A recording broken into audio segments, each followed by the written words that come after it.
Pode? Tem gente comigo aí? E aí, tudo jóia? Meu aluno solitário aí que está online. E aí, pessoal do presencial, jóia? Boa noite. Vamos para cima. Meu cantinho que não é cantinho. E aí, tô dando trabalho? Tô no canto? Bem posicionado? Para cá, fica perto da tela. Boa noite, galera. Tudo jóia? Grande maioria aqui eu ainda não havia conhecido, né? Mas tem o meu amigo do Fashion Moda aqui que, né? A gente já se encontrou aí numas vésperas de frio, né? Aqueles dias frio. Galera, meu nome é André, tá? O pessoal me conhece como Salada aí, que é apelido. É apelido, não é sobrenome, né? Você, Salada, caramba, que desgraceiro ter esse sobrenome. Mas existe uma família chamada Salada, acredite. Na época de Orkut, eu entrei até para o grupo dessa família. Tava lá, eu no grupo da família Salada. Infiltrado. Pessoal, hoje a gente vai trabalhar atualidades, tá bom? A ideia é trabalhar atualidades do Mato Grosso, haja vista que acho que teve nesse ano, em fevereiro, né, o concurso da segurança pública, e aí no edital cobrava atualidades do estado do Mato Grosso, né? E, querendo ou não, acaba pegando um gancho aí de conteúdos específicos, como, na verdade, geral, né? Como geografia do Mato Grosso, um pouco de história, tá? Eu sou professor de geografia de formação, né? Mas a galera aí da geografia sempre se aventura em atualidades, porque tem muita conexão, muito intertexto, beleza? Então, a gente vai pegar um prisma aí do geral, né? Atualidade geral, turma. Não sei como é que vai vir aí o edital aí da SES, o edital aí da Guarda Municipal, mas só que tem um site chamado Politize, tá? E ele, todo mês, ele vem com atualizações sobre temas aí de atualidades, tá bom? É bem legal. Então, para ficar antenado, né, para a gente beber de água limpa, de boa fonte, Politize, eu recomendo para vocês, tá bom? Geralmente, quando eu vou preparar alguma aula, eu uso esse site também, Politize é o nome, tá bom? Não é um site de cunho ideológico, tá? Então, pode ir tranquilo lá, que você não vai passar raiva. Vamos para cima. Aqui tem tá atualidades mesmo, né? Então, gerar, gente, é muito abrangente, né? Então, vamos ver o que veio aí em outras bancas de outros concursos aí espalhados pelo Brasil nesse ano, né? Aqui já uma questãozinha, tá, pessoal? Já começamos aí com uma questão, daí a gente vai com material mais teórico quando for para Mato Grosso, tá? Tá legível aí? O pessoal aí do fundo, tá tranquilo? Consegue ler? Turma, eu sempre aconselho, inclusive, estratégia de fazer prova. A gente não sabe como é que vai ser a quantidade de questões e o tempo que vocês terão de prova, né? Mas para abreviar a resolução de questão, de você correr para o comando da questão. Beleza? Ô, professor, se eu precisar ler o texto, né? Eu não vou precisar ler o texto para a questão? Às vezes não precisa. Beleza? Mas, caso precisar, você já vai sabendo que o comando quer de você. Deixa eu não vou sair da tela aqui. Você já sabe, você já corre para o texto sabendo o que o comando quer. Tá? Porque, geralmente, quando você começa, e até intuitivo, você pega, começa a ler a questão, né, desde o princípio, né, o texto básico dela, e aí você vê o comando fala, diante disso, cite uma medida que é responsável pela problemática acima. Aí você já volta no texto. Eita, que problemática que é acima mesmo? Né? Então, ou seja, quando a gente começa lendo o texto, a tendência da gente retornar a ele. Então, corre para o comando, que é o que a questão quer de você. Por exemplo, aqui. Qual foi o imunizante desenvolvido no país pelo Instituto Butantan que ela recebeu, né? Então, que ela recebeu quem? Vai estar falando de alguém que recebeu o imunizante Butantan. Você mais ou menos já sabe o que está rolando. Galera da saúde, principalmente. Né? Quem que é da saúde aqui? Aqui, da maioria da saúde. Na verdade, está bem dividido, né? 4 da saúde e 3 da guarda. Né? Daqui a pouco a gente faz como é que é? Quando puxa a corda para um lado para o outro? Cabo de guerra. A gente faz um cabo de guerra aí. Tá, aqui, gente, aqui é só para a gente ter uma noção de como, de forma aleatória, cai questões de atualidades geral, tá? Poxa, vacina, Covid, pandemia, é uma coisa muito atual, né? Então, se a banca vir aí para esse ano ainda, dificilmente, se cobrar atualidades, vai vir alguma coisa aí sobre correlacionado com a pandemia, né? E até em língua portuguesa, né? É comum aparecer aí, ou uma interpretação de texto, enfim. E aqui a gente, e aí, tá tranquilo, né? Aqui, né? No nosso cotidiano, né? Só a gente tá conectado ao mundo, a gente sabe essa resposta aqui, beleza? Que foi a Coronavac, né? Alternativa A, né? Daí aqui no texto, você viu que sem o texto a gente consegue resolver. Daí, ela quem? Ela aqui foi a enfermeira, né? A primeira, né? Pessoa que foi imunizada, recebeu o imunizante aí. Primeiro que foi aplicado, tá? Outra, inclusive, da mesma banca, né? Que foi esse ano. Qual foi o tema, né? Aqui fica meio complicado a gente achar o comando. Vamos ver se a gente, depois do ponto, qual foi o tema. Não, então aqui que tema, né? Então a gente vai ter que ver do que ele está falando. Então, aqui, necessariamente, a gente precisa recorrer ao texto, tá? O Enem de 2021 teve como tema um problema social do qual dificilmente nos damos conta, mas que se tornou evidente ao se detectar um grande número de brasileiros que não conseguiram receber o benefício do auxílio emergencial. De certa forma, está correlacionado com a pandemia, né? Olha só, questão atual, mas ele trouxe aí a questão do tema do Enem. Simplesmente porque não existiam para o governo. Querendo ou não, por mais professor, eu não lembro o que caiu no tema de Enem, sei lá, talvez no dia, no jornal passou, e ele meio que dá uma dica para nós, o próprio texto, né? Aqui talvez um pouco de atenção, ele dá um alôzinho, pode ser isso, né? Ele dá uma dica. Pessoal que vai fazer processo, alguém está trabalhando na saúde? Que trabalha na saúde? Hospital? Não? UPA? Com hemodiálise? A turma que trabalha em pronto atendimento sabe muito bem dessa problemática aqui, né? A questão de registro, tá, gente? Qual que foi o tema? Vamos lá. Alternativa A, falou que em invisibilidade e registro civil, garantia de acesso à cidadania no Brasil. Você fez o Enem, né, meu filho? Você lembra do tema? Ele foi meu aluno, tá, gente? Pré-vestibular aí. B, a população inexistente em um Brasil que subsiste. Ele fala a verdade, nem eu lembro direito, tá? Mas eu acho que é A, tá? C, registro inexistente, o Brasil invisível. D, sem lenço e sem documento, brasileiro que não existem. Na verdade, todas as alternativas vai falar da relação, uma correlação de registro civil, né, gente? E é muito comum na periferia de grandes cidades aí, essa relação aí da ausência de registro, tá? E o tema foi a alternativa A, tá, gente? Visibilidade e registro civil. Garantia de acesso à cidadania. Por quê? Como que eu vou acessar a cidadania? Como que eu vou ser um cidadão? A partir do momento que eu estou registrado, né? Ou, inclusive, para receber um benefício emergencial, como foi essa questão. Beleza? Aqui, vamos ver outra. Galera, tá um mó pompeiro na Europa, a gente está vendo que está rolando lá uma guerra na Ucrânia, né? Entre Rússia e Ucrânia, e com toda certeza, vindo aí um tema de atualidades, vamos lá, Instituto Mais, deve ser alguma coisa de Previdência lá de Santos, né? Prev Santos, né? Deve ser Instituto de Previdência, alguma coisa de Santos. Deve ser, inclusive, municipal, isso daí. 2022, tá, gente? Aqui, ó. Vamos lá sobre aqui no comando. Sobre o conflito entre Rússia e Ucrânia, assinale a alternativa correta. Olha só, sobre o conflito. E aí, o que eu sei sobre o conflito, né? Entre Rússia e Ucrânia?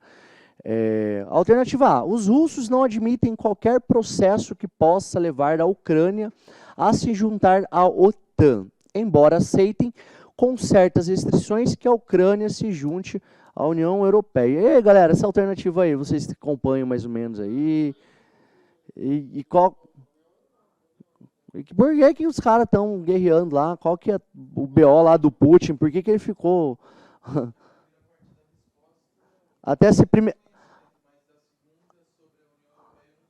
Até a primeira sentença, né? Aí, ó. E aí, professor? Ela não quer que faça parte da OTAN. Na verdade, a todo momento você vê que eles discutem sobre isso. Gente, vamos lá, só para a gente fazer um resuminho aqui dessa questão, desse contexto aqui, tá, gente? Até 1991, o que a gente sabe que é a Rússia hoje, o país Rússia, aquele país gigante, o maior país do mundo, ele era um território, Moscou, que é a capital, era o centro de poder de um território ainda maior, que era a URSS, né? A União das Repúblicas Socialistas Soviéticas. É conteúdo do ensino médio de vocês lembram? Aquelas siglazinhas URSS, né? Enfim. E aí a URSS, a União Soviética, ela entrou em dissolução. Teve um conflito interno ali, ela implodiu, bluf, entrou em colapso. E aquilo que era uma união de repúblicas virou uma desunião das repúblicas, né? Assim, na prática diplomática, econômica, militar, beleza? Cada um foi para o seu canto, né? Pegou o seu banquinho e foi para um canto. Entretanto, o contexto da qual existia a União Soviética se chamava Guerra Fria. Era onde tinha dois grandes blocos de poder, né? Por um lado, os Estados Unidos lideravam o bloco capitalista, do outro lado, a União Soviética liderava o bloco socialista, né? E esses caras disputavam o mundo. O nome do conflito, assim, do contexto era Guerra Fria, justamente porque eles nunca entraram em choque diretamente, né? De chegar lá a vias de fato. Tanto os Estados Unidos e a União Soviética, apesar de alguns momentos forem bem delicados. E aí, para disputar o espaço mundial, eles fizeram alianças. Alianças de cunho econômico e alianças de cunho militar. Né? De tipo, ó, aqui é minha gangue, tá? Mexeu com um, mexeu com todos. Tranquilo? Para o lado do bloco capitalista Estados Unidos, foi criado a OTAN, tá? Organização do Tratado Atlântico Norte. Ou seja, Atlântico Norte, olha só, Atlântico, Oceano, norte do Oceano Atlântico, quem que está conectado? Europa e Estados Unidos, tá? Ou seja, era o principal interesse ali desses caras era fechar a casinha ali, ficar bonitinho, os Estados Unidos ali com a aliança do continente europeu, principalmente as principais potências, né? Porque sabiam, pelo processo histórico, econômico, né? Pô, nós somos colonizados, inclusive, por um cantinho ali da Europa, que a gente chama de Portugal, né? Conhecido como Portugal. A gente sabe a influência deles, e, naturalmente, Estados Unidos também. Inclusive, que foi uma colônia de povoamento da Inglaterra. E aí, para manter ali um eixo de poder no seu grupo, né, capitalista, os Estados Unidos ele fecha ali a OTAN, né? Então, o Atlântico Norte, ele inclusive aponta, né, aonde é esse território da aliança militar, tá bom? Ou seja, uma cooperação militar à OTAN, Organização do Tratado Atlântico Norte. E, por outro lado, a União Soviética também, não tá bom, juntou sua gangue aí, vem cá, amiguinhos, e juntou também a ganguezinha deles, né? Que foi o Pacto de Varsóvia, né? Pacto de Varsóvia porque foi assinado na cidade de Varsóvia, né? E aí juntou ali principalmente o leste, além da União Soviética, o leste europeu, tá, galera? Então a Europa, ela estava, de forma geral, a Europa ela estava bem dividida, né, nesse contexto de Guerra Fria. A União Soviética entrou em dissolução em 1991 e foi o ano que acaba a Guerra Fria. O que aconteceu com o Pacto de Varsóvia? Cada um foi para um lado, o Pacto de Varsóvia foi extinto. Entretanto, a OTAN não foi extinta, né? E a Rússia sempre olhou isso com uma certa desconfiança, né? A OTAN não ser extinta. E, gente, sempre quando você tem no espaço mundial algo que é poderoso economicamente, pessoal, naturalmente ele vai ser poderoso militarmente também, tá? É uma consequência. Onde vai o econômico, vai o militar. Não tenha dúvidas, tá bom? E aí, a gente sabe que de cunho econômico, ali na Europa, os países que fazem parte da OTAN, eles compõem um grande bloco econômico, né? Inclusive um bloco econômico com uma integração que tem uma moeda, né? Que é o euro. A gente tem a zona do euro, ou seja, pô, o Brasil é real, né? A gente sai do Brasil, a gente vai para Paraguai, Guarani, a gente vai para a Argentina, são pesos argentinos, mas lá não. Sai de Portugal, vai para a Espanha, é euro também, assim como Portugal. assim como na França, tá? Assim como na Alemanha, ao nível de integração desses caras. Tá bom? Então você vai ter ali a OTAN que não foi extinta, isso a Rússia ela sempre falou isso, sempre declarou, tá gente? Não é de hoje não. Já vem alguns sinaizinhos ali sobre essa questão de OTAN e União Europeia que desagrada ali o Kremlin, né? Que é a centralidade de poder ali em Moscou. E, gente, essa União Europeia, que é um bloco econômico, ela nem sempre teve a mesma quantidade de países. E foi justamente a partir da década de 90, quando acaba a Guerra Fria, que entra em dissolução a União Soviética, o que vai acontecer com o bloco? Ele vai caminhar para onde? Para o leste europeu. Né? Enganjando quem? Espaços que estavam até então, né, sob influência de Moscou. E aí, turminha? E geopolítica mundial tem uma coisa que o pessoal fala aí, espaço-poder, né? A ideia do espaço-poder.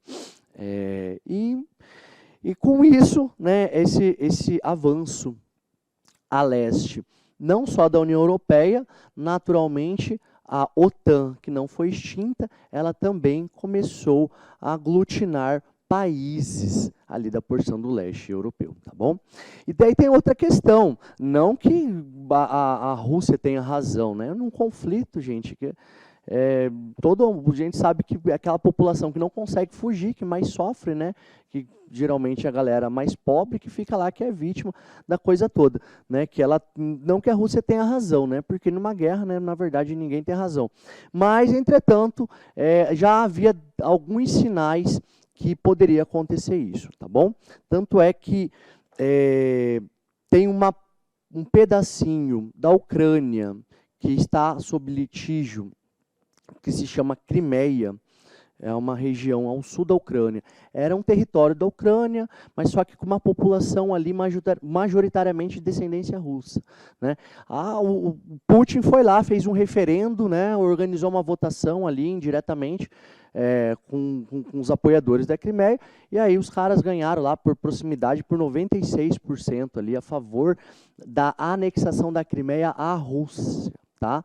Então, já estava ali alguns sinais de que não poderia dar bom isso, tá? A Ucrânia era a maior república soviética pós-Rússia, tá? Tirando a Rússia, era a maior república. Então, a representatividade da Ucrânia, né, a posição estratégica dela, a Rússia ela sempre teve um olhar bem particular ali para aquele lado, tá bom? Então, seja, por que né, a gente teve essa historinha aí, a gente foi lá atrás, recorreu à história, para a gente entender por que não é a A, né? Ou seja, o Putin ele não quer nem que faça parte ali da União Europeia a Ucrânia, tá? Inclusive é uma das questões ali para cessar o conflito, a desistência ali de participar da OTAN e também da União Europeia, tá? Senhor, acabou a guerra? Não acabou. O que ele está fazendo agora? Ele vai querer, onde há espaços separatistas, né, ali na Ucrânia, ele está avançando ali para ter influência. E também, querendo ou não, vulnerabilizar a Ucrânia, né?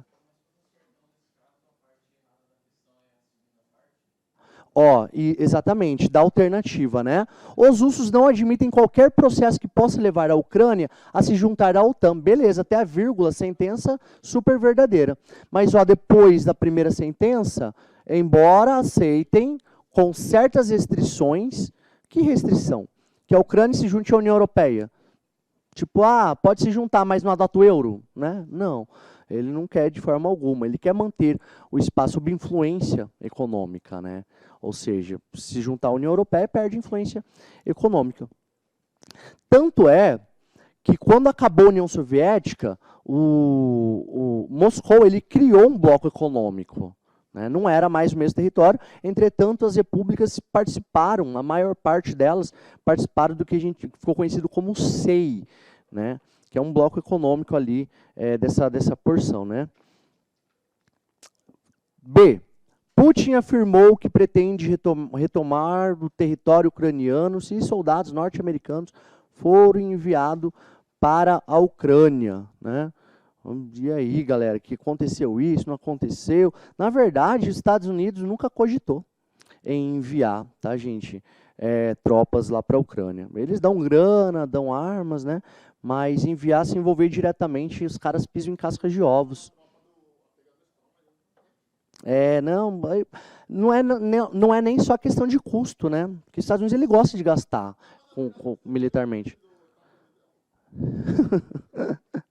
Ó, na verdade, qualquer presidente dos Estados Unidos, e toda a história dos Estados Unidos, não faria isso, né? Porque já teve razões, momentos, inclusive, mais agudos que poderia ser feito isso. E tem uma razão para a gente entender isso. São as duas principais potências militares nucleares do mundo, tá, gente?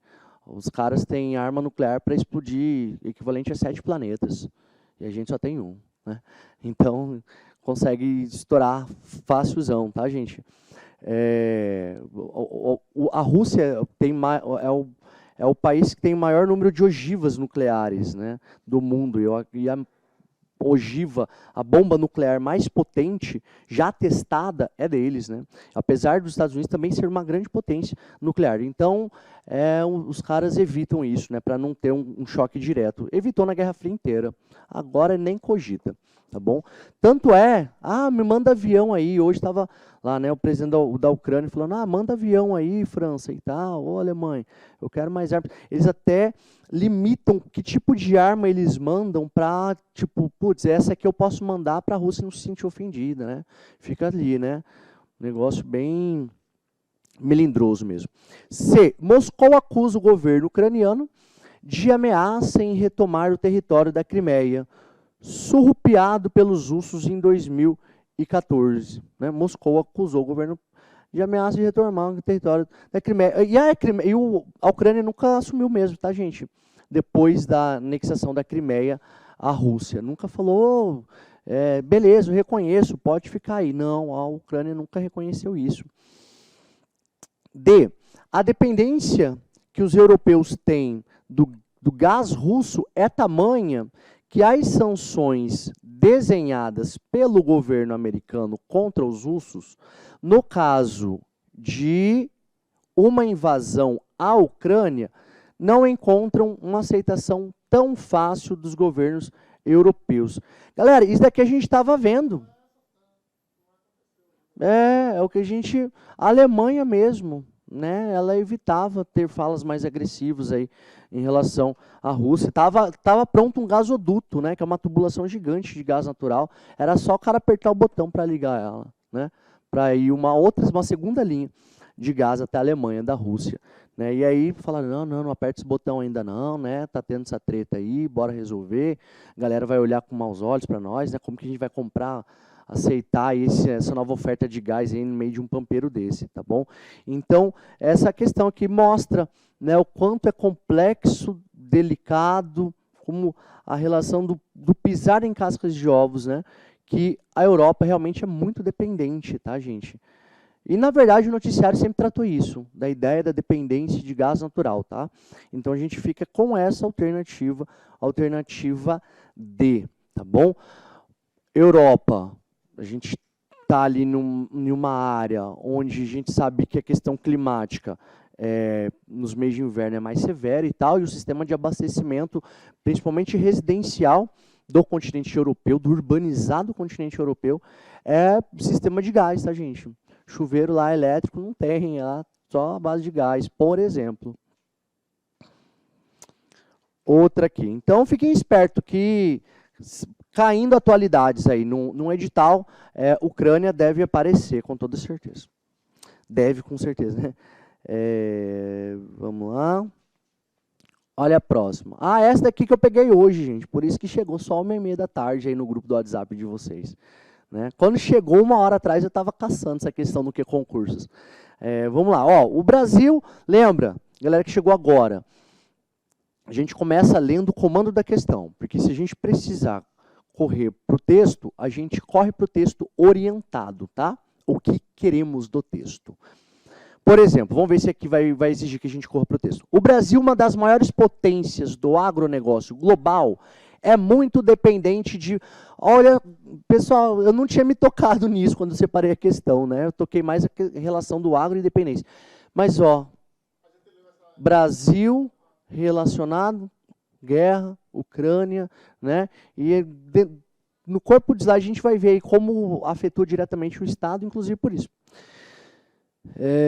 De fertilizantes importados. E a Rússia é um dos grandes fornecedores desse insumo fundamental para a agricultura. Galera, o certo e o errado é na afirmação. Ele dá um texto base aqui, né? A opinião pública mundial acompanha, iriri, pororó, piriri. Não precisa do texto para fazer essa questão, tá bom? É o tipo de... E é uma banca que gosta do o certo e o errado, tá? É assim mesmo que caiu na prova deles. E aí, tá certo ou tá errado isso? O Brasil é dependente, gente, de fertilizantes importados? Potássio, galera. Extremamente dependente, tá? E até a situação da guerra, 90% era importado da Rússia. 90%. Até teve o lance aí da ministra do MAPA, né? Que é o do Ministério da Agropecuária e Abastecimento, da Agricultura, Pecuária e Abastecimento. A Tereza lá, ela foi para lá. Foi ver o que dá para fazer e foi para o Canadá. Por quê? O Canadá é o maior fornecedor mundial, entretanto, para o Brasil, o maior fornecedor era a Rússia. Então, foi negociar. Tá? Então, o Brasil, o pessoal do agro, ele sentiu aí uma inflação. Entretanto, né, sentiu de um lado e ganhou do outro, né, porque também inflacionou os produtos produzidos.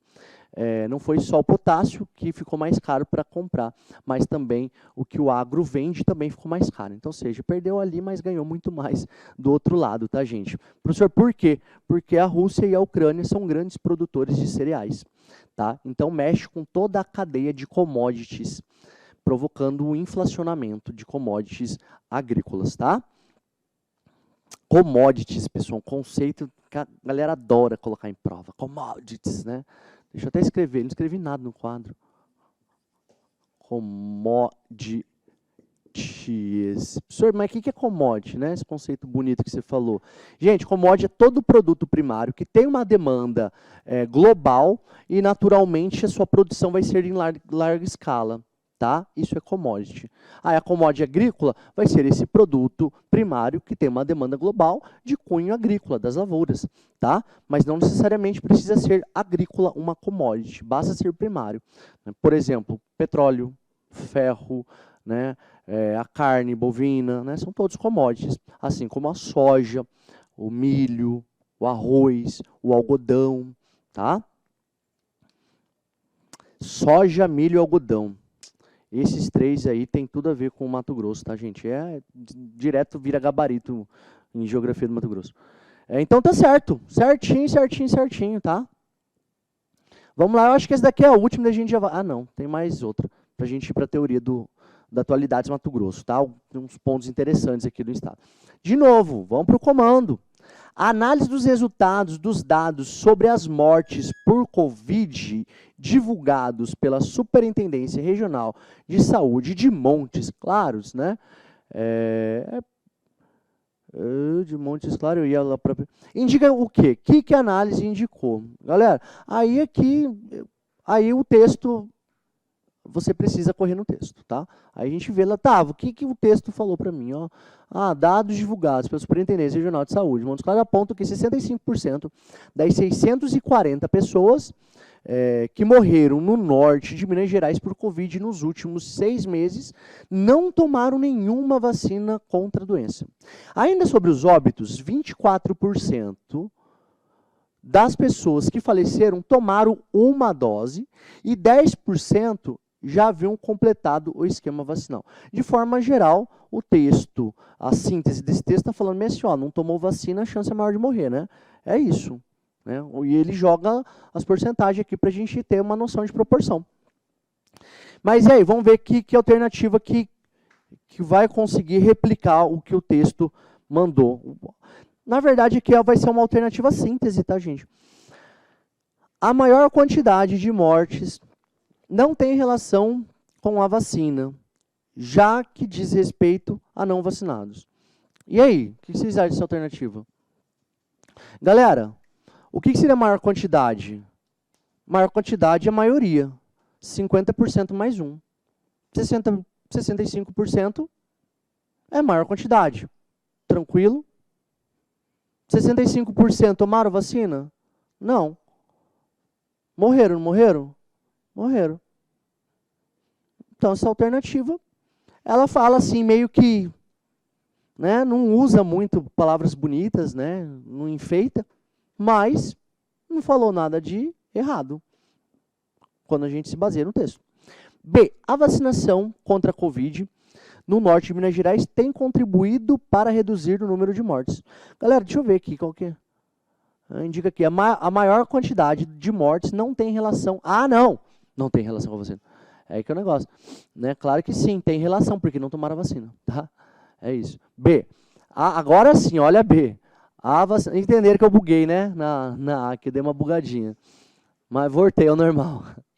B. A vacinação contra a Covid no norte de Minas tem contribuído para reduzir o número de mortes.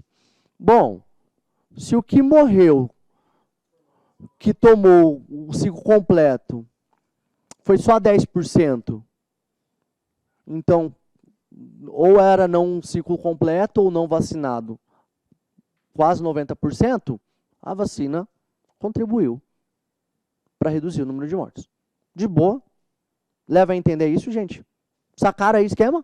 Ô, professor, viajei aqui. Tá entendendo bosta nenhuma. E aí, galera? Bora, gente, sem timidez aí. Vocês estão muito tímidos. Vocês estão... Então, tranquilo. Que é B? Professor, por que é... Não entendi. Não entendi. A vacinação contra a Covid no norte de Minas tem contribuído para reduzir o número de mortes. Na verdade, de forma geral, né? Não precisa ser norte de Minas. Pode ser no norte do Brasil, no Brasil inteiro, no mundo inteiro. Na verdade, 65% exatamente.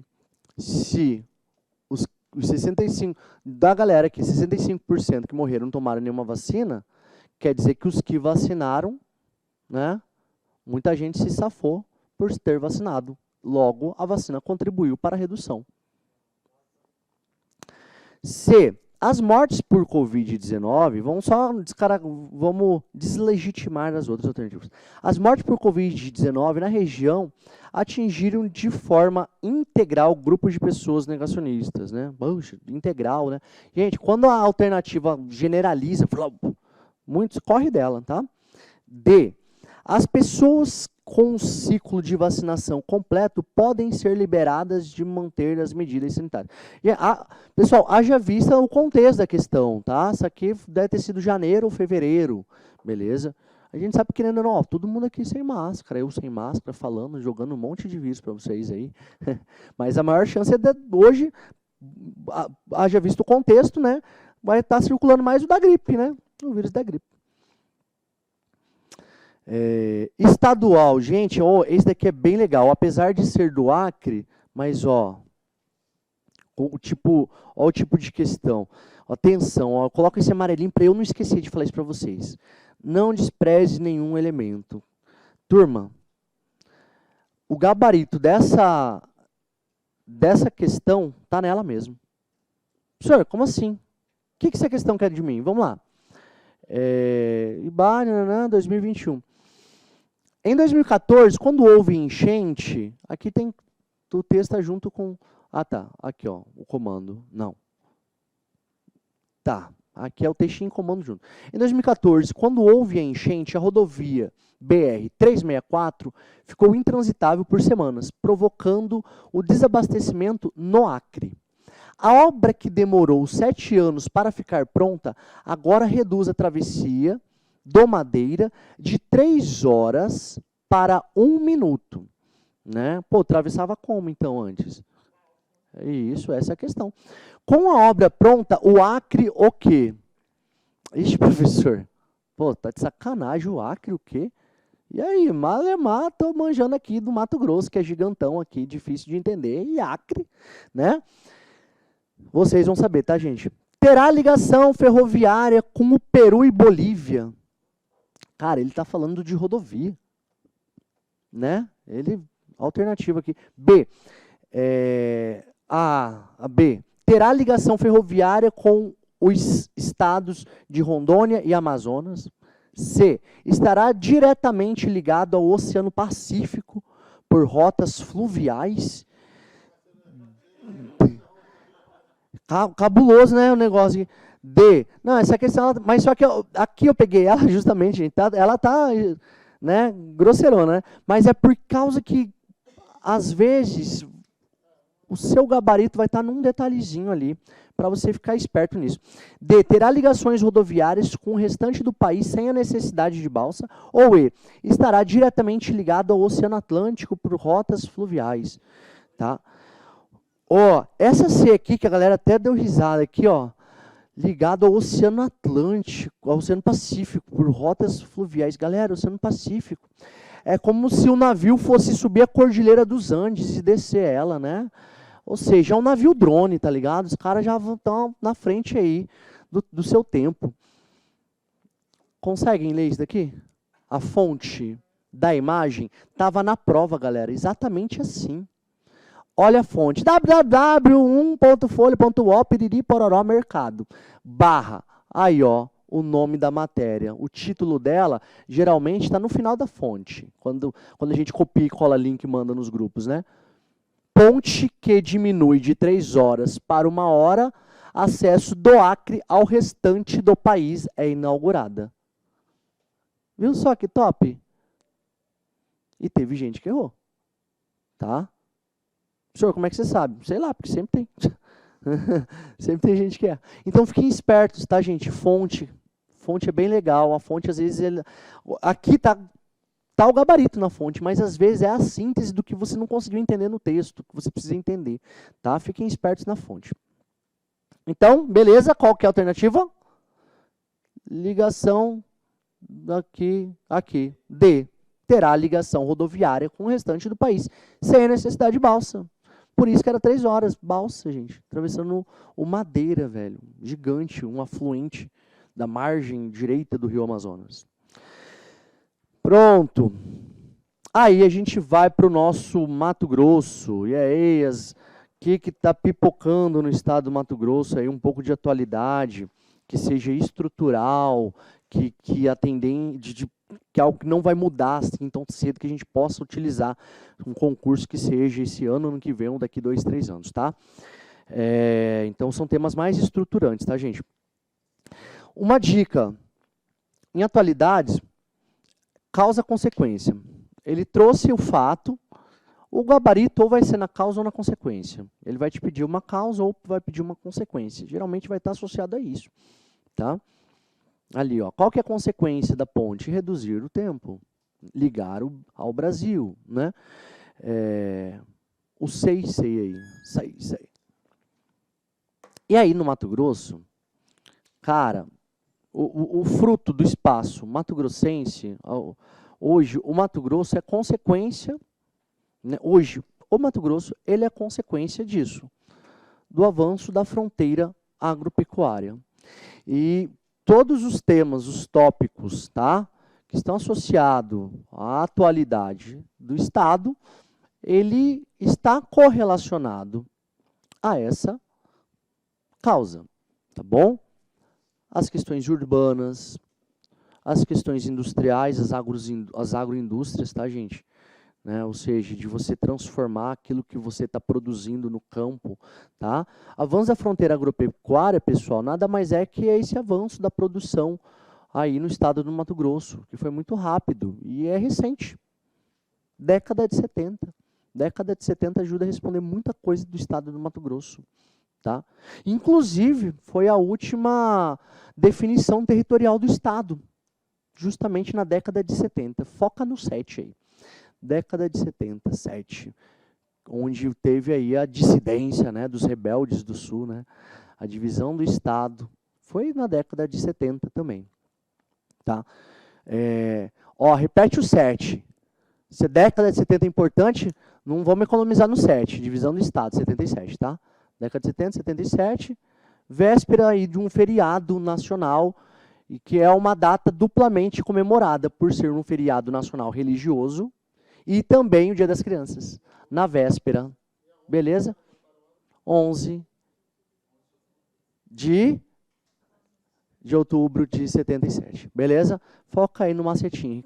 Dobra o 7, véspera do Dia das Crianças e do feriado nacional. Foi aí quando foi assinado a divisão do estado do Mato Grosso. Criando, né? Foi a criação de um novo estado, na verdade, o Mato Grosso do Sul.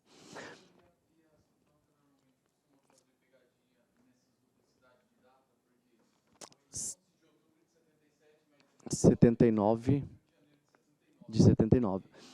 Cara, ó, eu nunca vi uma questão que coloca as duas datas, né?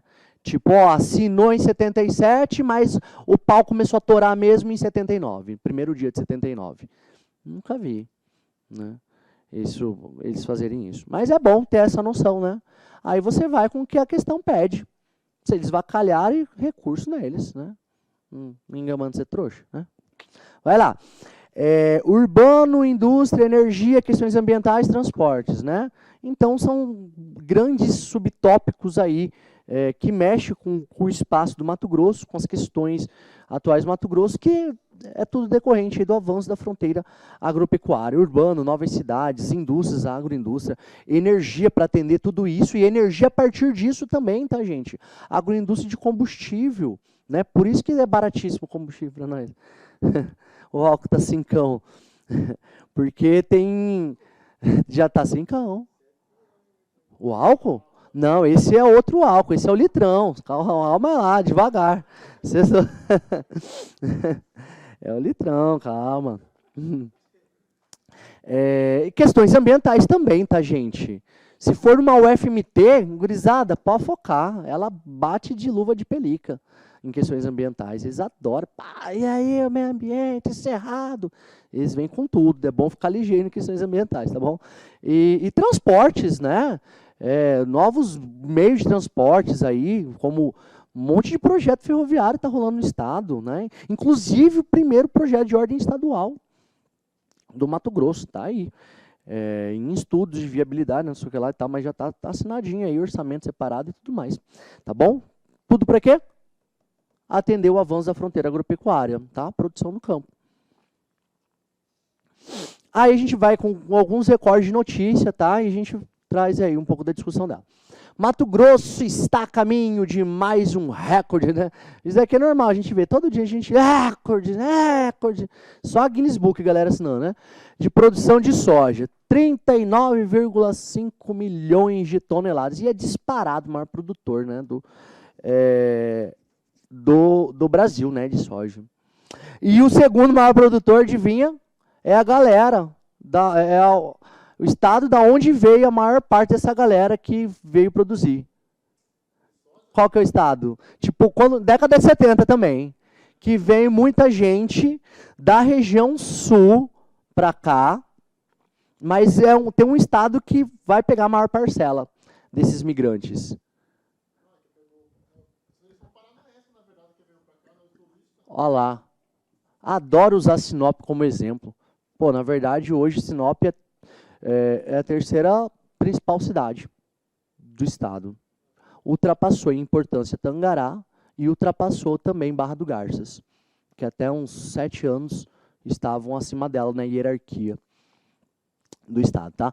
Sinop, Sociedade Imobiliária do Noroeste, de qual estado? Paraná. Beleza? O segundo maior produtor é o Paraná, tá bom? Então, ou seja, veio daí essa aptidão da produção da soja cultura e tal.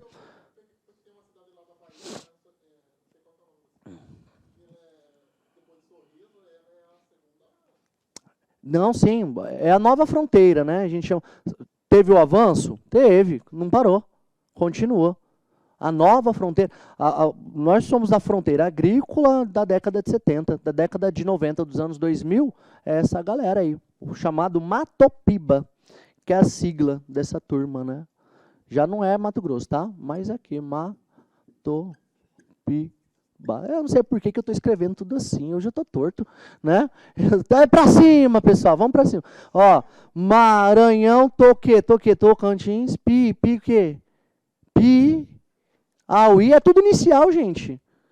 Maranhão, Tocantins, Piauí, Baquém.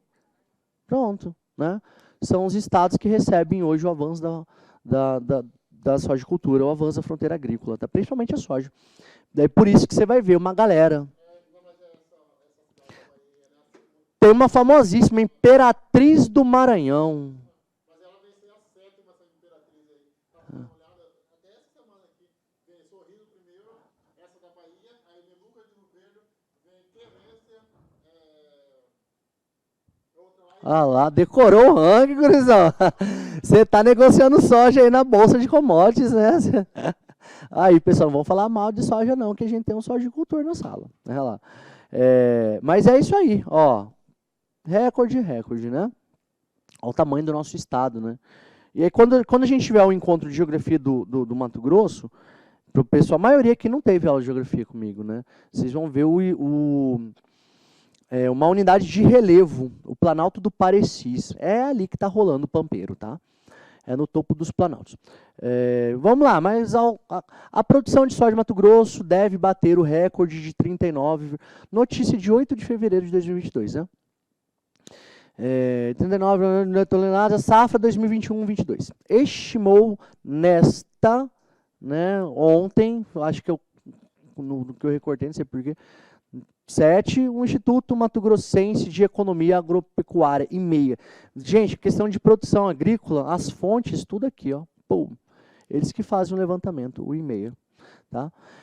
Citando também que o plantio de milho, safrinha, tende a ser realizado em sua maioria dentro do período ideal. Aí a gente vai para causas e consequências, né? Tipo, aí, por que que está batendo recorde? No estado do Mato Grosso, 2 fatores bem práticos. Professor, por que está batendo recorde? Professor, porque está produzindo mais. Beleza, mas por que está produzindo mais? Está tendo mais consumo? Pô, professor, está aumentando a área? Então, só isso. Investimento no quê? Tecnologia. Mas e aí, investir em tecnologia faz o quê?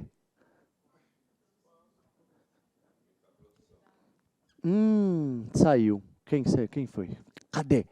Ah lá. Ó, pessoal, parece a mesma coisa, né? Produção e produtividade, mas não é. Tá? Aí eu vou pondo.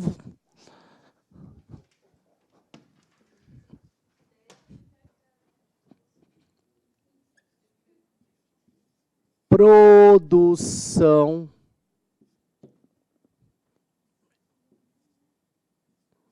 Produtividade. Galera, produção é absoluto. É produção geral. Aqui, ó. A produção bateu recorde. Professor, bateu recorde por quê? Porque aumentou a área, mas também porque aumentou a produtividade, que é a relação da produção pela área. Quanto mais se produz pela área, maior a produtividade. E a principal razão do aumento da produtividade é o incremento da tecnologia.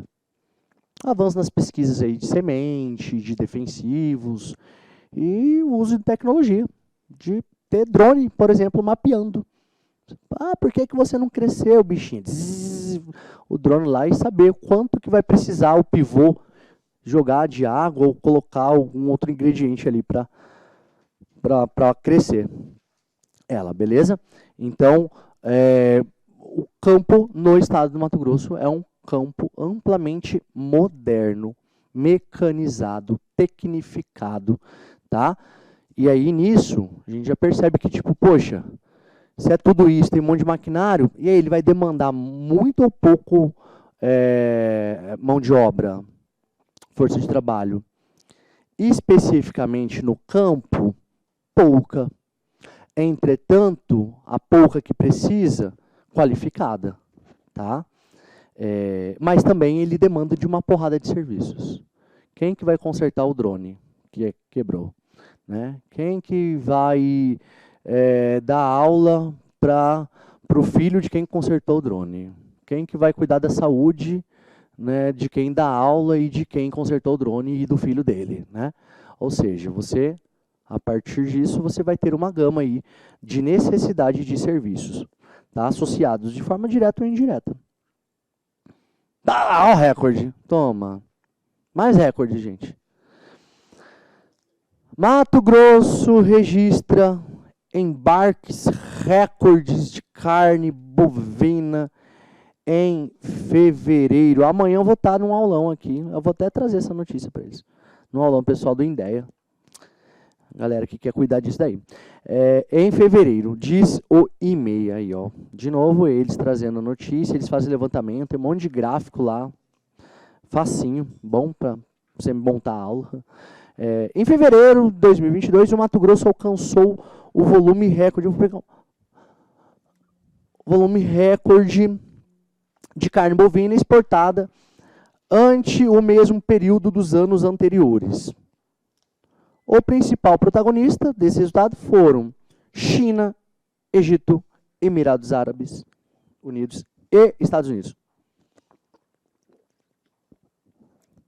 Gente, Estados Unidos é o maior produtor mundial de carne e ainda ele é um grande importador. Sabe por quê? Porque ele é um grande mercador, é um grande negociante de carne. E o estado do Mato Grosso é o estado que possui o maior rebanho, né? Tipo, olha, por que recorde? Gente, porque lembra do avanço da fronteira agrícola, tudo a partir dali. Fronteira agropecuária de forma geral, tá? Mais de 30 milhões aí é o número de bovinos, né? A população bovina do Mato Grosso. 10 vezes maior do que a população humana, né? Ou seja, cada um tem 10 gado em casa, amarrado. Hoje vai virar 9 que a gente vai assar.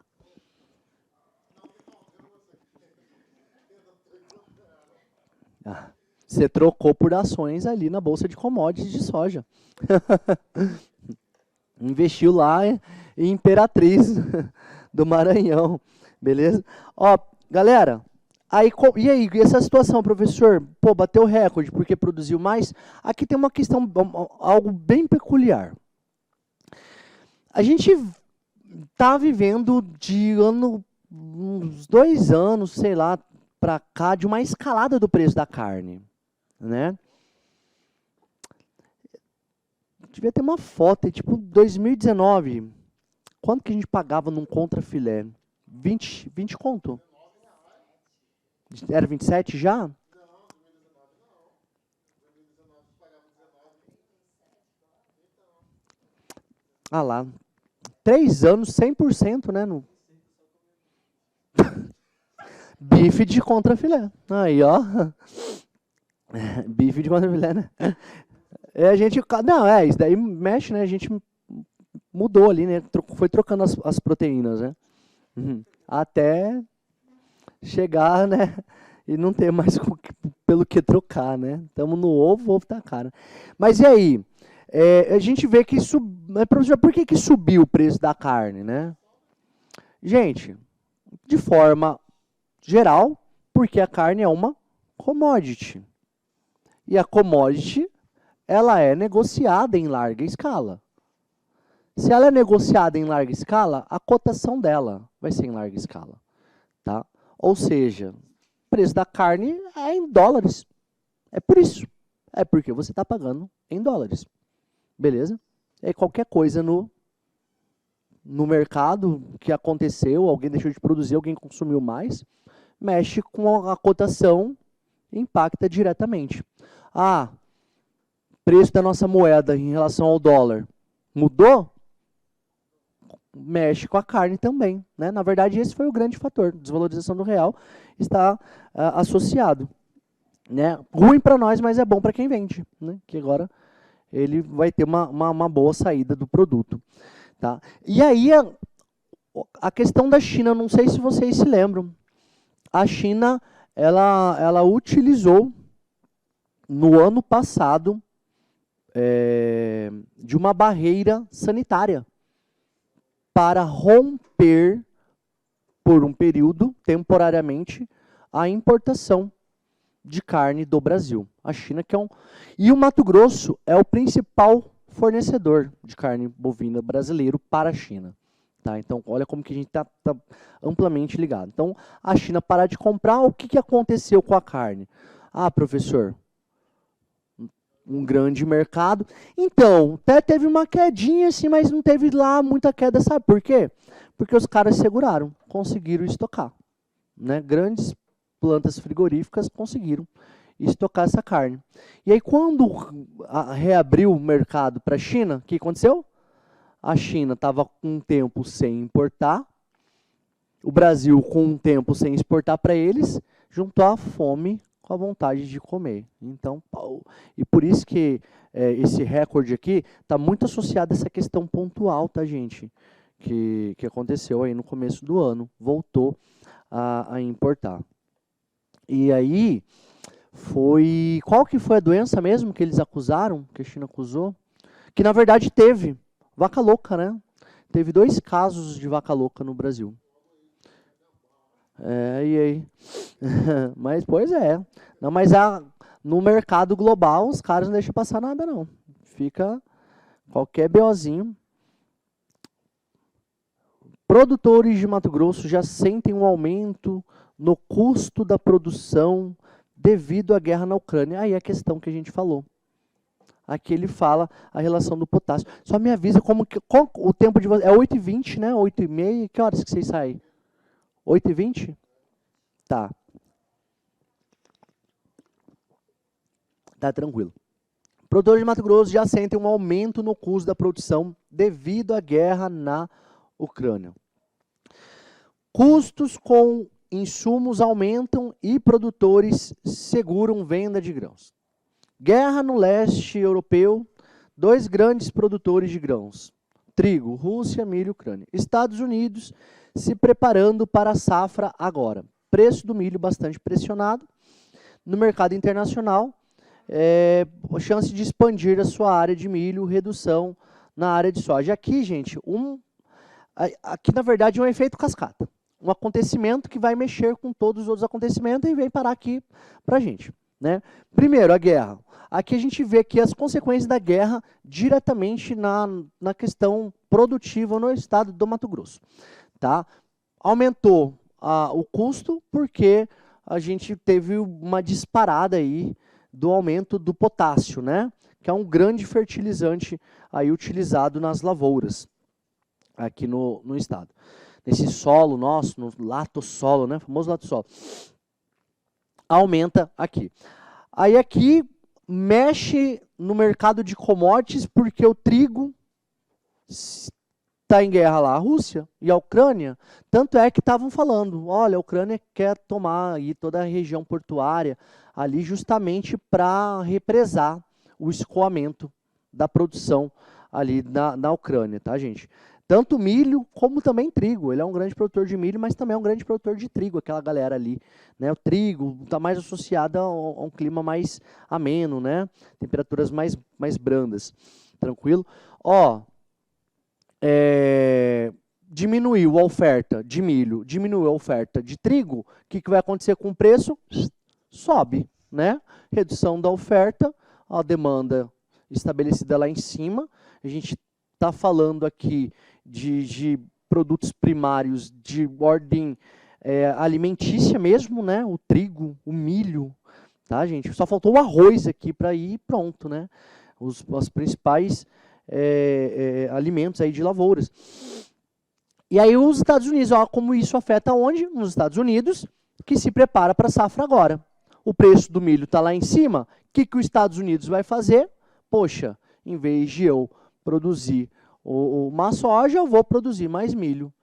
E aí o Mato Grosso com isso? Pô, os caras estavam se preparando agora e o Mato Grosso já estava adiantado. Vai ter menos soja no mercado. O que o produtor do Mato Grosso vai fazer? Eu vou segurar, porque eu sei que vai ter menos soja dos Estados Unidos, que é um grande exportador de soja. E se eu segurar, eu vou ajudar a inflacionar a soja, que naturalmente já vai inflacionar, porque os Estados Unidos vai ofertar menos soja. Tranquilo? Olha só, como que o efeito cascata veio parar até aqui, né? Essa redução na área da soja está relacionado aos Estados Unidos. E aí, nossa safra, que já tinha iniciado, afeta aqui diretamente, que vai ter uma valorização. E os caras ficam espertos, né? Porque o mercado está globalizado, eles ficam atentos aí a todas essas alternâncias aí na bolsa de commodities.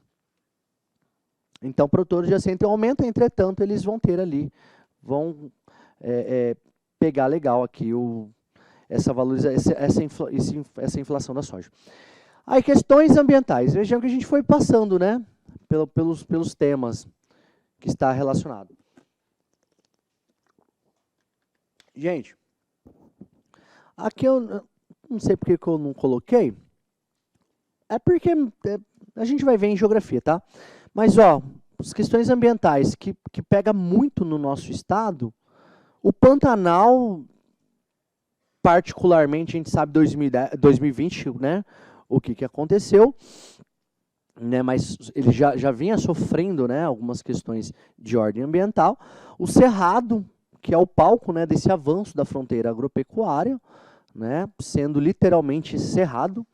E aí tem também o nosso terceiro bioma, ao norte, que é a Amazônia. Ah, e aí, gente, tem Pantanal na Amazônia? O senhor que tá doidão? E que é isso? É porque saiu, tem um meme rodando na internet de uma pessoa que tirou uma foto aérea de um rio sinuoso, né, com meandros, né, e falou, eu vou descer para tomar um café com a... Tá bombando a novela, eu não faço ideia, mas fez uma referência à novela Pantanal. E aí a galera tava postando, né, e ela marcou, a localização dela era Amazônia. Daí a galera tá falando, velho, ela vai tomar café com a pessoa do Pantanal, mas na Amazônia, que doideira que é essa? Né, daí virou, zero de geografia, não sei o que lá. E aí? Mas olhando bem, tem Pantanal na Amazônia, a Amazônia é diferente do Pantanal. Ó, aqui você falou Pantanal aqui. Gente, Pantanal é um pântano. Isso é Pantanal. O Pantanal que a gente abrevia aqui, que a gente chama só Pantanal, o nome dele é Pantanal Mato Grossense. É o nome dele, Pantanal Mato Grossense. A gente coloca só Pantanal aqui porque é mais fácil e tudo mais. Mas o que define Pantanal, uma área pantanosa, alagada, alagável. E na Amazônia tem Pantanal. Inclusive, Mato Grosso tem a ver com ele, tá? Nos limites aqui do Mato Grosso, tá, gente? Ó, Amazônia, sem ser esses limites seco, que é corte reto, são fronteira seca, tá? Aí esses limites aqui quebradinho, boa parte é o rio Guaporé. Ele forma um pântano bem aqui já em território rondoniense, tá? Então, ou seja, tem Pantanal na Amazônia. Tá? A galera que tá criticando aí... tem Pantanal na Amazônia, gente, tá? Pantanal do Guaporé. Claro que o mais famoso é esse, que é um bioma, né? Não é só uma área alagada, é um bioma. Tem toda uma complexidade. Aí, vamos falar desses esferinhas aí, tá, gente? Quanto ao Cerrado, eu acho que vai estar aqui. Ele é um hotspot, tá? Daqui a pouco, acho que chega no slide a parte dele. Queimadas no Pantanal. Quais são as causas? Quais são as consequências? Gente, causas. E é um debate gigantesco, porque vem tanto de uma causa local, regional, né? Algumas razões locais, regionais, associadas ao Pantanal.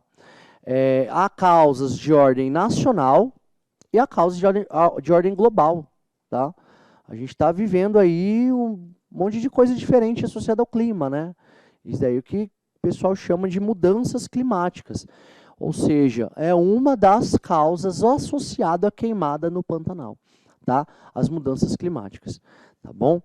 Mas aqui a gente tem uma listinha aqui para a gente pontuar. A ideia das mudanças climáticas foi um período onde o final de 2019 ele teve um volume de chuva inferior do que há de comum, tá? Volume de chuva onde, professor? No Cerrado. Mas você não está falando do Pantanal? Sim. Mas o Pantanal, ele é um bioma que ele é dependente do cerrado. Por quê? Ele é alagável, não é? Que água que alaga ele? Qual que é o rio, gente, que alaga o Pantanal? Mato Grossense. Sabe? Galera que vai para Poconé aí, pessoal, e aí? Cáceres, Rio Paraguai. Tá? Aonde nasce o Rio Paraguai?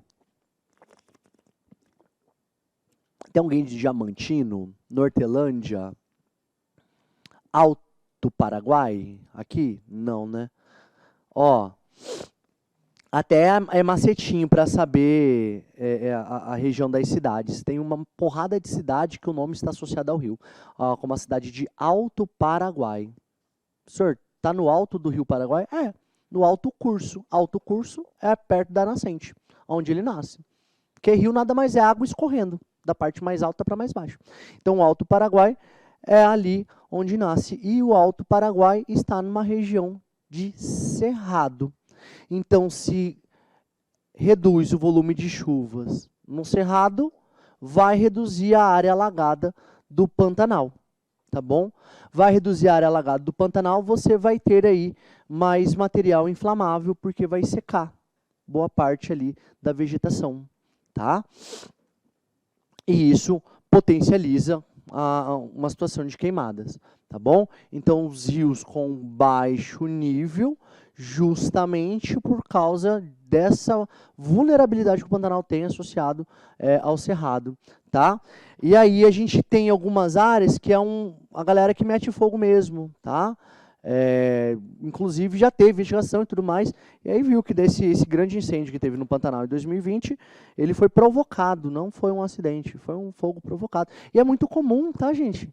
No Pantanal, inclusive teve tramitando aí, eu acho que já até algumas aí já está valendo algumas leis associadas a como o manejo do fogo, como que vai lidar com o fogo no Pantanal, tá?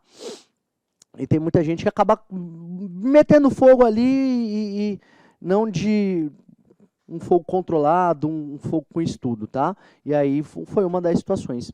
E utilizam, inclusive, para limpar áreas de vegetação nativa para colocar rebanho bovino. Pantanal, que historicamente ele tem essa aptidão, né, para bovinocultura, mas, entretanto, com o avanço da fronteira agropecuária, né, esse rebanho cultural do boi pantaneiro e tudo mais, ele acaba transferindo para uma ordem mais empresarial, né, ou seja, adensando o volume de bovinos ali, pressionando, né, a área do Pantanal.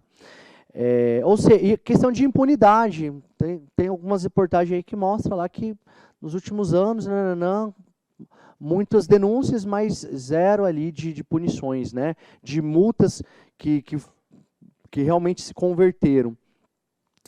Consequência, perda da vegetação nativa, a consequência a gente já sabe, né? Fauna e flora, corre para fauna e flora. Perda da vegetação nativa, animais morrendo ou animais migrando. Aí a gente tá aqui o Tuiuiu, e o Pantanal é uma grande área, como se fosse um ponto de apoio para aves, grupos de aves migratórias, né? Que de acordo com a estação do ano, migra, passa por lá. Tá? E risco de desertificação. Professor, como assim desertificação? Pantanal é seco, gente. O clima, a atmosfera no território do Pantanal é seco. Cara, professor, como assim? O negócio é água pra caramba, alagado, como que... Muita água, né, no chão. Mas no ar, ele é uma das áreas mais secas do Mato Grosso. É ali a planície do Pantanal. E aí, você reduzindo o volume de água, então algumas áreas aí corre o risco ali de sofrer o processo de desertificação, tá? E desertificação está muito associada ao solo, tá, gente? O pisoteio bovino num solo de terra firme no Pantanal provoca a compactação do solo, aí vai ter dificuldade ali do solo ser permeável, né? De você ter a água ali infiltrando nele, né? Até mesmo o ar, que é importante, o oxigênio no solo. Ah, aqui, ó, planície alagada ou alagável. E aí, galera? Ó, o Pantanal, de forma geral, é uma planície alagável. Entretanto, existem áreas ali que são permanentemente alagadas, tá? Por isso que você tem ali os momentos de cheia e seca, né? No Pantanal, tá? E aí, cadê o gráfico? Ah, tá aqui o gráfico. Aqui foi a medição, tá? Deu uma cortada aqui. Medição da margem do rio Paraguai, aqui é Corumbá, Forte de Corumbá. Aqui é a medição que, de acordo com os anos, ó, 2020, vejamos, janeiro, fevereiro, março, abril, maio, junho, secou. Secou lá onde tem uma medição no Forte de Corumbá, na margem onde eles medem, havia secado. A diferença dos anos anteriores, ou seja, né, foi um ano atípico. E aí, gatinho? E aí, Mimi? Aí, associado ao Cerrado. 10 municípios concentram quase metade do desmatamento do Cerrado em Mato Grosso. 10 municípios de Mato Grosso concentram 42% do desmatamento, né? Notícia de fevereiro de 2022 do Instituto Centro de Vida. Entre agosto de 2020 a julho de 2021, né, foi esse volume de desmatamento. É o que diz nota técnica elaborada pelo Instituto Centro de Vida. As localidades se concentram principalmente nas regiões centro, sul e nordeste do estado. A destruição do cerrado no estado continua associada a práticas ilegais, tá, gente? Então, do total mapeado em 2021, apenas 16% foi realizado em áreas com autorizações para desmate ou para supressão da vegetação, de vegetação válidas emitidas pelo órgão ambiental. Turminha, e esse avanço, né, de desmatamento que tá muito associado, tá, gente? Quando vai querer cobrar alguma coisa ambiental, o Cerrado vai falar do desmatamento. Por quê? O Cerrado, ele é hoje, ele é um hotspot,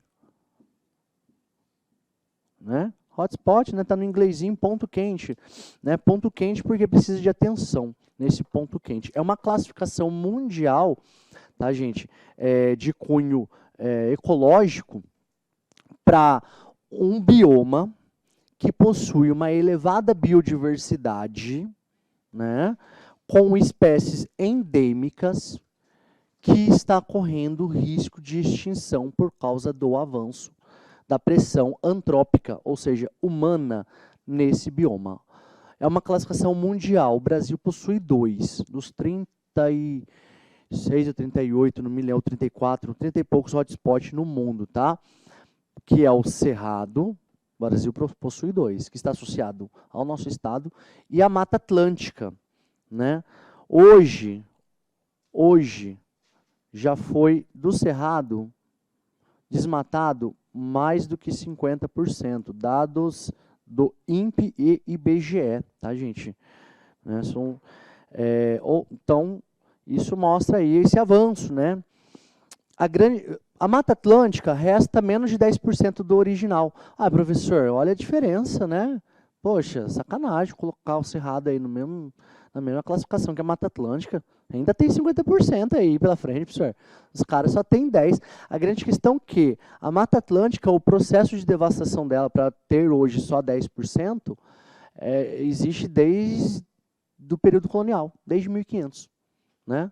O pau-brasil, né, foi da Mata Atlântica, ali as lavouras de cana-de-açúcar, né, na zona da mata, no Nordeste, a zona da Mata Atlântica, né, e assim sucessivamente, processo de urbanização concentrada no Sudeste, Mata Atlântica. Então, ou seja, o processo ali na Mata Atlântica é há mais de 500 anos. O do Cerrado, qual que é a década, gente? Qual que é a década que a gente tem que focar? 70, gente. Corre na década de 70. 70, né? Qual da dúvida? É a década de 70. E é exatamente isso. O Cerrado recorre ali da década de 70, né? Esse avanço. Então, foi muito rápido. A gente está em 2022, tá, gente? Já vendo que dividiu o Estado de 77, um pouco mais de 40 anos aí, né? Desse avanço acelerado. Causas e consequências, pessoal. As causas, a gente sabe, o avanço da fronteira agropecuária, tá bom? E as consequências, poxa, a gente pode chegar até no Pantanal, ali, né? Muitos afluentes da bacia do Rio Paraguai, que nascem no Cerrado, essas nascentes podem, né, sumir, né, com o avanço do desmatamento, que a vegetação nativa é muito importante para a manutenção de nascentes. Tá? Existiam até algumas obras acadêmicas que trazendo conceitos novos associados a esse avanço da fronteira agropecuária, associado à vegetação, ao clima, que chamam aí do deserto da soja. Tem um conceito já, né? Fiquem espertos aí. Se aparecer ele, vocês já sabem aí do que ele está falando mais ou menos. Tá bom? Aqui, a relação do desmatamento. Aqui, ó, a continuação da matéria, tá, gente? Esse aqui é o mapa aqui da matéria, que vai fazer esse levantamento aí desse desmatamento nesse intervalo de tempo, tá, pessoal? Que eles fazem ideia que eles fazem a marcação, né? A região aqui, centro, que ele falou, centro-sul, e pega o Vale do Araguaia, né? Tanto é porque para cá, ó, já não é mais o bioma do Cerrado. Para cá a gente já está associado no bioma da Amazônia. O Cerrado vai estar para cá, tá, gente? Para cá, Pantanal, aqui e para cima, o bioma da Amazônia, né? E toda essa questão aqui que a gente chama de Médio Norte, né? Todo o Médio Norte para cá está associado à vegetação do Cerrado. Deixa eu ver que mais informação que a gente pode tirar daqui. Limites dos biomas, os municípios, né?